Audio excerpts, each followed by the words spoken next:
Hello, Independers.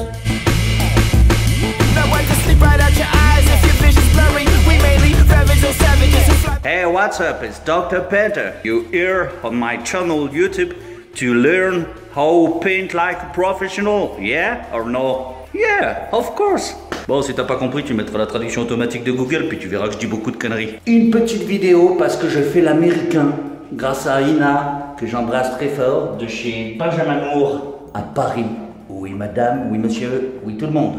Rien que ça, oui Paris, la capitale du monde. Bah, de la France déjà, c'est déjà pas mal. Elle m'a envoyé pour tester du matériel américain et je suis super content. En fait, c'est à peu près la seule qui aurait pu le faire puisque Benjamin Moore, c'est une marque américaine.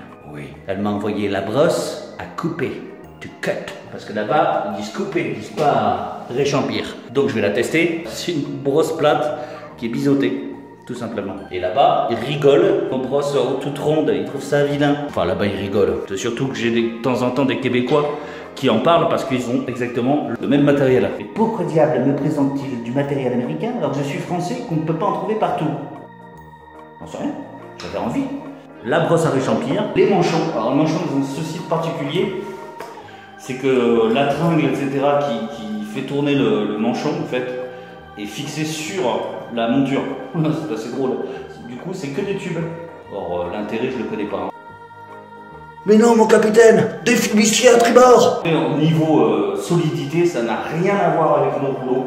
Parce que tout est en métal. Le manche est hyper rigide, en plastique, mais hyper rigide. Le seul souci, bah, c'est des montures américaines. Du coup, il te faut une perche américaine. Parce que même là-bas aussi, les vieux peignent avec la perche. Alors, comment elle se présente? C'est une perche pas du tout ordinaire. Pourquoi? C'est un système comme ça. Tu appuies sur le bouton, ici. Ça s'ouvre un peu là-dessous et tu peux le déplier. Et tous les quelques centimètres, tu as une marque.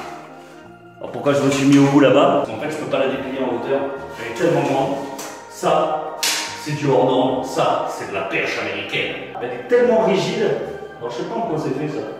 On dirait bien du carbone. Et ça c'est de l'alu. Je pense que c'est du carbone ce truc. Regarde la taille de la perche. Dans son modèle, il fait 2,45 m. C'est la hauteur des plafonds aussi. Puis si tu n'es pas peintre et que tu veux faire les Jeux Olympiques d'été, c'est énorme, énorme. Alors je sais pas s'il en existe d'autres. Ce que je vois tout de suite, c'est qu'elle est hyper solide. Enfin, elle fait hyper solide. Et dans le petit cul, hop, tu as un système de fixation. Parce qu'en fait, les montures sont particulières. Elles sont toutes à visser. Il te faut un adaptateur. L'adaptateur, il est vendu avec la perche en général. Alors tout est fabriqué made in US.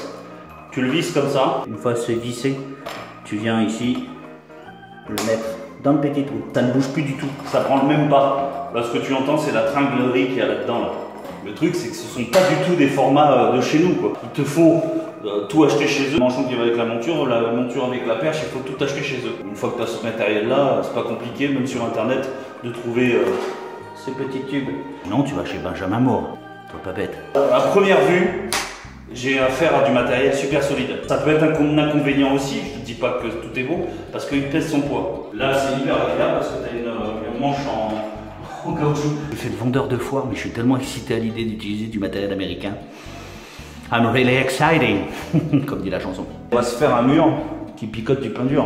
Et oui, parce que forcément, moi ce que j'ai envie, c'est de réchampir avec cette brosse trop bizarre. Sherlock GT Convertible. Ça rigole pas. Ils rigolent pas les Américains, je vais te dire. C'est du solide. Mais alors je suis trop fier. Maintenant, je suis le seul peintre toulousain à avoir du matériel américain.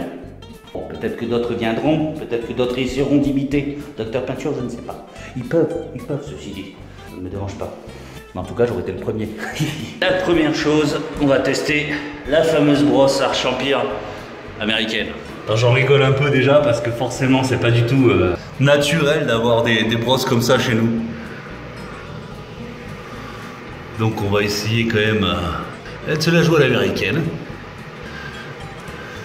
Alors ici, je réchampis pas des masses super bien parce que y a une corniche qui va venir sur le plafond. On s'en fout de foutre trop de peinture partout.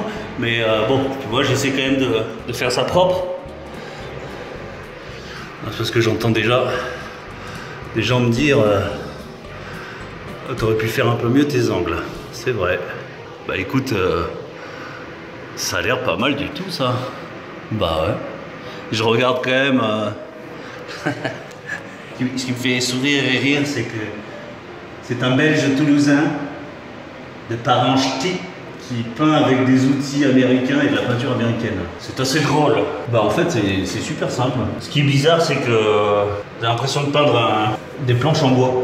Puisqu'en général nous on utilise des brosses plates comme ça pour le bois quoi. Mais ça a l'air d'être efficace au niveau des réchampis quand même. C'est pas mal hein, c'est pas mal du tout. Je te le dirai à la fin quand j'aurai fait tout ce pan de mur. Mais ça me choque pas quoi en fait de travailler avec ça. Je suis sûr que ça ne peut le faire que rigoler. Nos brosses rondes, c'est ce que m'avait dit un gentil petit follower du Québec, qui m'avait dit qu'en Amérique du Nord, j'utilisais beaucoup les brosses américaines, les peintures américaines, et que du coup, il rigolait quand il voyait mes brosses rondes, alors qu'il n'y a rien de drôle. Maintenant, on va utiliser le fameux rouleau.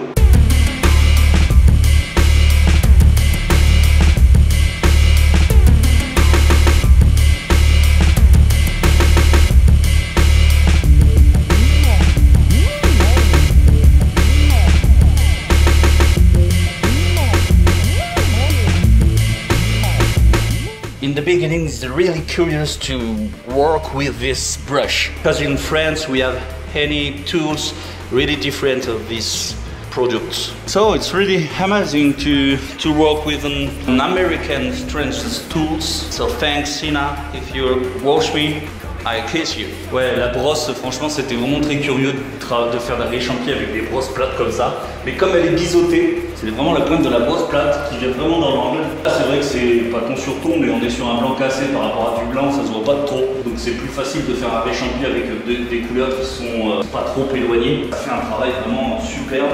Le rouleau, alors je sais pas si c'est de la laine ou si c'est du synthétique, on dirait du synthétique. Ça donne c'est même plus du pommelé, là on est sur quelque chose de très tendu. Semi-tendu, ça donne un aspect semi-tendu à la peinture, c'est vraiment génial. Je regrette pas d'avoir ces outils, maintenant je vais pouvoir faire quelques chantiers je pense avec. Peut-être que j'en reparlerai prochainement. En attendant, si tu veux acheter du matériel pro, tu peux aller à la boutique de Ina de ma part, de la part du Docteur Peinture, peut-être que tu auras un droit à un café. Lâche un petit pouce bleu vers le plafond tout propre que tu as peint.